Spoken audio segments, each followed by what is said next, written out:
চুমুকাণ্ড তো ঘটার সম্ভাবনা নাই, চুমুকাণ্ড তো ঘটার সম্ভাবনা কেন বৈধতার ব্যাপার আছে। প্রকাশ্য অপ্রকাশ্য খারাপ ভালো সব প্রশ্ন করতে পারবেন। প্রধান নির্বাচন কমিশন আমার উপর পক্ষপাতিত্ব করছে, তাকে চুমু দিতে দেয়নি বলে। গত নির্বাচনের সবচেয়ে আলোচনার বিষয় হচ্ছে নিপুণ আক্তার, আপনি এবং চুমুকাণ্ড। আর এবার আপনি সেই নিপুণ আক্তারের প্যানেলেরই একজন প্রার্থী। তো এই প্রার্থীতার পেছনে কি সেই চুমুকাণ্ডটা দায়ী বা এটা কোনো প্রভাবক হিসেবে কাজ করেছে? হ্যাঁ, এই চুমুর বিষয়টা প্রভাবক হিসেবে কাজ করেছে। এখন বলতে পারেন কি প্রভাবক হিসেবে কাজ করেছে। এই চুমু দেওয়ার বিষয়টা ছিল কিন্তু সম্পূর্ণ মিথ্যা, এবং আমি কিন্তু সেদিন থেকে কিন্তু প্রতিবাদ করে এসেছি আপনাদের সামনে এবং বিভিন্নভাবে সামাজিক যোগাযোগ মাধ্যমে, এবং আমি এখন কিন্তু এটা প্রতিবাদ করি যে এটা আমি করিনি। নিপুণ ভাবতো যে এটা আমি করেছি, এবং সে কিন্তু সক্রিয় ছিল এবং সে সাংবাদিক সম্মেলনে একটি প্রাসঙ্গিক কথা বলতে যে অপ্রাসঙ্গিক বিষয়টা তুলে ধরেছেন। আমি সমাজে কিছুটা হেয় প্রতিপন্ন হয়নি তা না, আমি পারিবারিকভাবে কিছুটা ক্ষতিগ্রস্ত না তাই না, কিন্তু আমার সাধক বাবা বলছেন যে সত্য একদিন প্রকাশ পাবেই, বাবা তুমি অপেক্ষা করো সত্যি, এবং সত্য প্রকাশ পেয়েছে, 2 বছর পর প্রকাশ পেয়েছে যে আসলে আমি চুমু দিতে চাইনি। তাকে একজন তৃতীয় পক্ষ বলেছে, পীরজাদা ভাই তোমাকে বলেছে তুমি নাকি তার চুমু দিতে বলেছো, এই কথা দ্বিতীয় মাধ্যমে এসেছে। এখন যেহেতু এটা মানে আলোচনা হয়েছে, নিপুণ দেখেছে যে একটা লোককে মিথ্যা অপবাদ দিয়েছে, অন্যের কথা শুনে তৃতীয় পক্ষ, সে ভেবেছে এই লোককে নিলে আমার জন্য ভালো হবে, প্রায়শ্চিত্ত বলবো না, যে এটা মূল্যায়ন করা হবে।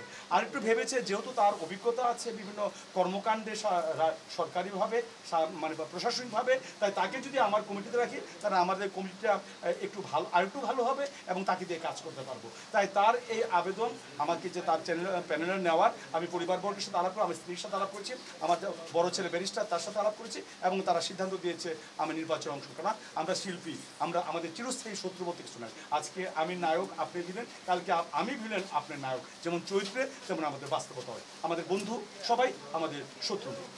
এই যে চুমুর কথা বললেন যে আনুষ্ঠানিক সংবাদ সম্মেলনে সেই প্রাসঙ্গিক বিষয় অপ্রাসঙ্গিক কথা বলে ফেলেছে, এবং আপনি সামাজিকভাবে পারিবারিকভাবে একটা হেয় প্রতিপন্নের শিকার হয়েছেন। তাহলে এই যে আপনার ঘটনা যে মিথ্যা, সেটাও কি আসলে একটা সংবাদ সম্মেলনে বলা উচিত ছিল না সবাইকে, যে আসলে এই ঘটনাটা মিথ্যা? আসলে সংবাদ সম্মেলনে কিন্তু আমাকে চুমু কাহিনী নিয়ে সাংবাদিক সম্মেলন হয়, আপনারা জানেন, আপনাদের অনেকেই এখানে ছিলেন প্রেস ক্লাবে। সেটা হয়েছিল নির্বাচনে একটা আচরণবিধি লঙ্ঘন করেছিল, বলেছিল জায়েদ খান টাকা দিয়েছে, সেটা নিয়ে প্রাসঙ্গিকভাবে আসতে যে অপ্রাসঙ্গিক বিষয় এসেছে যে হ্যাঁ প্রধান নির্বাচন কমিশন আমার উপর পক্ষপাতিত্ব করছে, তাকে চুমু দিতে দেয়নি বলে এই বিষয়টা এসেছে। এর জন্য সেটাকে আমি বেশি মাথায় নিয়ে, তবে আমি প্রতিবাদ করেছি। আমি জানি যে সত্য প্রকাশ পাবে, সেও বুঝতে পারছে, যেহেতু শিক্ষিত সেও বুঝতে পারবে এবং সে তার বিশ্লেষণ করার ক্ষমতা আছে, সে বুঝতে পেরেছে। তাই আমি এটাকে সেই খারাপভাবে নিইনি, সত্য প্রকাশিত হয়েছে।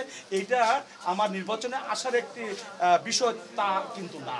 আমি নির্বাচনে এসেছি যেহেতু আমি সরকারি চাকরি থেকে রিটায়ারমেন্টে গিয়েছি, এখন চুক্তিভিত্তিক আছি। চুক্তিভিত্তিকের ক্ষেত্রে সকল সরকারি নিয়ম বিধান পালনীয় নয়, সেহেতু আমি চাই যে এই বয়স থাকতে আমি আমার এই ক্ষমতা থাকতে কিছু কাজ করার জন্য। আপনাদের প্যানেল যদি জয়ী হয়, এবার নিপুণ আক্তার যদি জয়ী হয় এবং আপনিও যদি জয়ী হন, তাহলে আপনাদের অত্যন্ত খুশি থেকে এবার কোনো চুমুকাণ্ড ঘটতে পারে আপনাদের মধ্যে?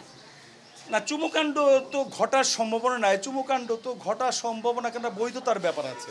আমাদের বাংলাদেশ ইসলাম প্রধান দেশ, এখানে 90% মুসলমান ধর্ম, এবং চুমুটা হলো এখানে প্রকাশ্যে অবৈধ। আবার বলুন তাহলে কি গোপনে দিবেন? না ভাই, গোপনেও দেবো না, কেন গোপনে দেওয়ার তো বউ আছে, ছেলে আছে, মেয়ে আছে, আর কয়েকদিন পর ছেলে যদি বিয়ে করায় নাতি আছে, নাতনি যদি হয় তাহলে তো আমার জন্য ভালো, তাকে তো আমি বড় হলে বিয়েও করতে পারবো, কারণ নাতনি দিয়ে বিয়ে করা যায়। ছেলে বিয়েই করে নাই আর নাতনি কীভাবে আশা করবে?